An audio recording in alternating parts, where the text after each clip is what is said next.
A.J. Brown of the Philadelphia Eagles with an ADP of 29 overall in PPR leagues? Nope, not buying him. This is the Fantasy Sports Plus bringing you the latest fantasy football bust candidate for the 2022 season. And let me reiterate, when I say bust, it doesn't always mean that there's going to be a poor season ahead for everybody that I discuss.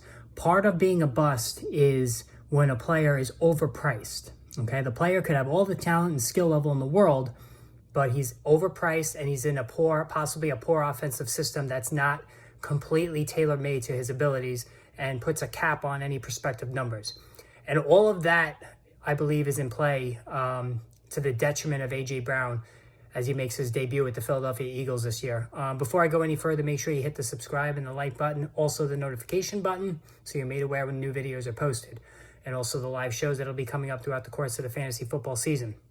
Now, as far as Brown is concerned, he comes over to the Eagles off a very solid performance with the Tennessee Titans over the last 3 years. Big play guy, tremendous speed, can win matchups one-on-one, gain separation with the best of them. There's no doubt about it. A.J. Brown is one of the best pure athletes among all wide receivers in the entire NFL. What I don't like about A.J. Brown, and especially since I play in PPR leagues only, is that he's way too boom or bust from week to week. As I've said before, Brown will go 1 week, 10 catches, 150 yards, 2 touchdowns, and then follow that up immediately with, a 3-catch, 22-yard game.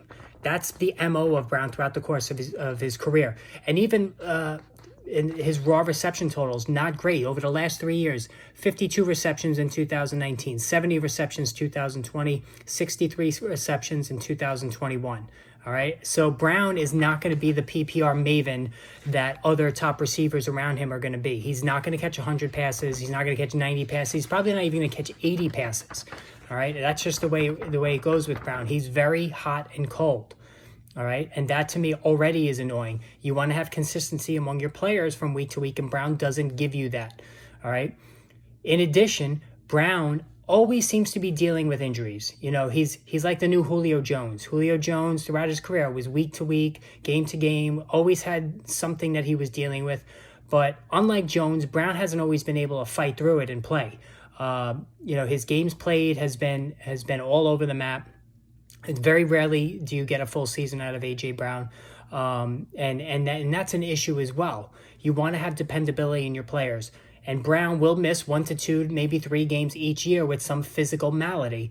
And, the dependability on when it comes to a player that you invest heavily in, especially with an ADP of 29, you want to have that. And Brown, again, doesn't supply that consistency, that durability that you get from, let's say, a Mike Evans, who never misses games. All right, Justin Jefferson's been very durable so far throughout his young career.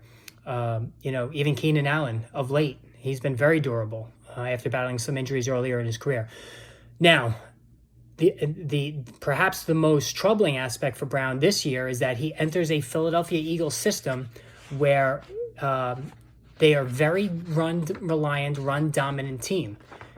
They began the season a year ago throwing the ball at a high rate. It didn't work, and so the Eagles went the other way and became a very run-heavy unit, and that resulted in their best performance team-wise, even offensively, and allowed the Eagles to make the playoffs. They're not going to deviate from that plan, even though they did bring in A.J. Brown. They are going to remain a run-heavy team with Miles Sanders, with Boston Scott, with Kenneth Gainwell. They're going to play the field position game. And also Jalen Hurts, obviously, is going to run the ball a lot as well. He might even run for 1,000 yards. And now that brings me to Jalen Hurts. We all know what a great athlete he is. He can scramble with the best of them. He can pick up yards by a very high rate on the ground. But we don't know how good of a passer he is. Hurts has been very inconsistent. Even hitting short to intermediate throws have been a challenge for him, as we saw last season. Now, he played well in his preseason debut, 5 for 5 with a touchdown to Dallas Goedert. But we still don't know yet if Hurts is going to be that guy with the passing acumen to fully unleash A.J. Brown and the rest of his receivers. And then there's the rest of the receivers on the Eagles. Not only do you have Brown, but you have Devontae Smith, the first-round pick a year ago, who is also a tremendous athlete and has very impressive pedigree as a player. And then you have Dallas Goedert, who's becoming a quick friend of Hurts, and he's going to be a factor in the passing game. Miles Sanders and Kenneth Gainwell can catch the ball out of the backfield. So there's a lot of targets for Hurts, who has questionable accuracy as a passer, and ability overall as a passer, and in a run-heavy offense for a player, A.J. Brown, that doesn't stay durable. Those are all, I mean, I just gave you 5 different reasons why A.J. Brown could let you down this year. And the 6th is the ADP. He's way too overpriced.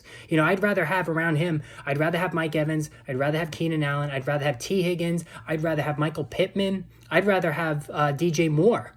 All of those guys I'd rather have over A.J. Brown. And so I'm not going to own Brown anywhere. I can tell you that right now. He's not going to be on my teams. He's overpriced.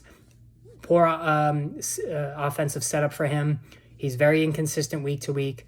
Always battles injuries, has big target competition, and we don't know about the quarterback as far as his ability.